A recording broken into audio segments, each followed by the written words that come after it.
Ladies and gentlemen, members of the press, we are pleased to be back in Kenya following a successful and fruitful visit to China. During our time in China, the UDA delegation engaged in meaningful discussions with our counterparts in the Communist Party of China. We explored areas of mutual interest, including economic collaboration, infrastructure development, and capacity building. The insights and experiences we garnered will undoubtedly strengthen our bilateral ties and continue to contribute to the strong ties between Kenya and China. However, upon my return to Kenya, I have been deeply concerned by reports of indiscipline among some of our elected members within our party. It has come to my attention that certain individuals have shown blatant disrespect to the party leadership, including the presidency. This behavior is unacceptable and will not be tolerated within the UDA party. We want to now bring order in the UDA party. I am specifically addressing the actions of the following members of the UDA party. 1. Githunguri Member of Parliament, Honorable Gathoni wa Mushomba. 2.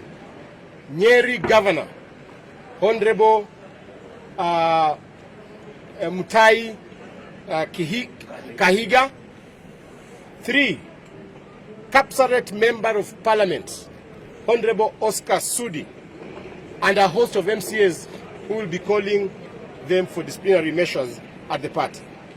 Your recent conduct has not only undermined the party's unity, but also disrespected the leadership that you pledged to serve. Let this be a stern warning. Desist from such actions immediately.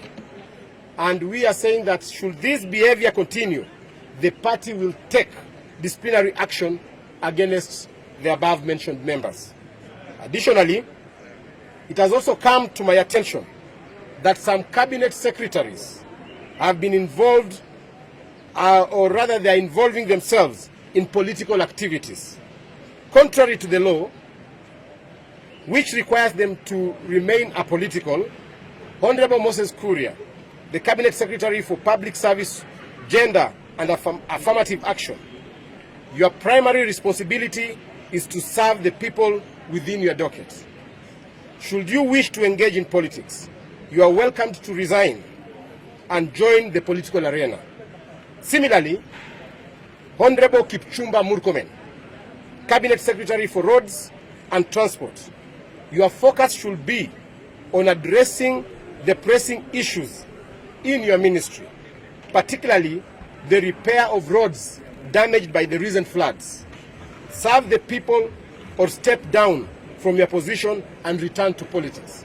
So we want to ask the cabinet secretaries who involved themselves in political activities over the weekend that the UDA party will not tolerate such character in our administration. Our president is keen to implement his manifesto.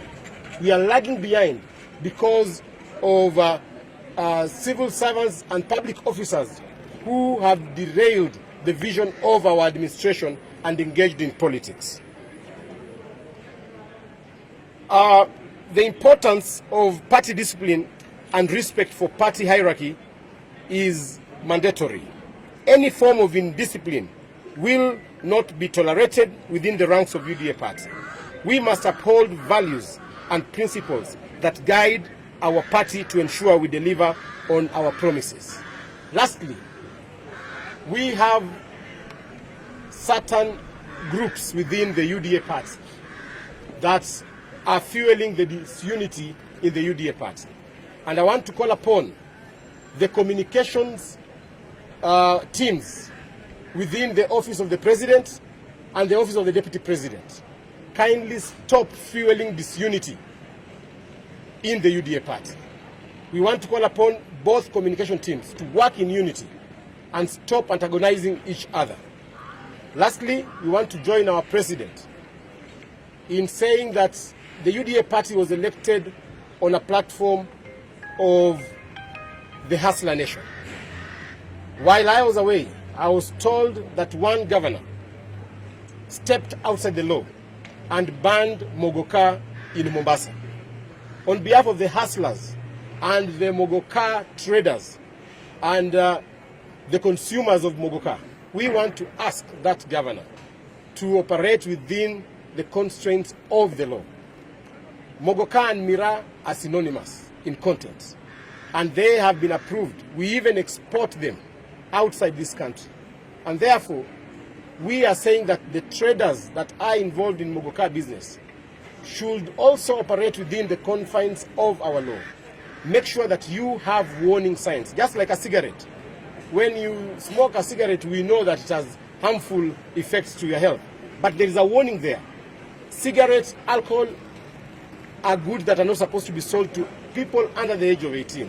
Similarly, the traders of Mogoka should also observe the measures that have been put in place by other goods to ensure that they put warnings to where they are selling their goods, and also to desist from selling the goods to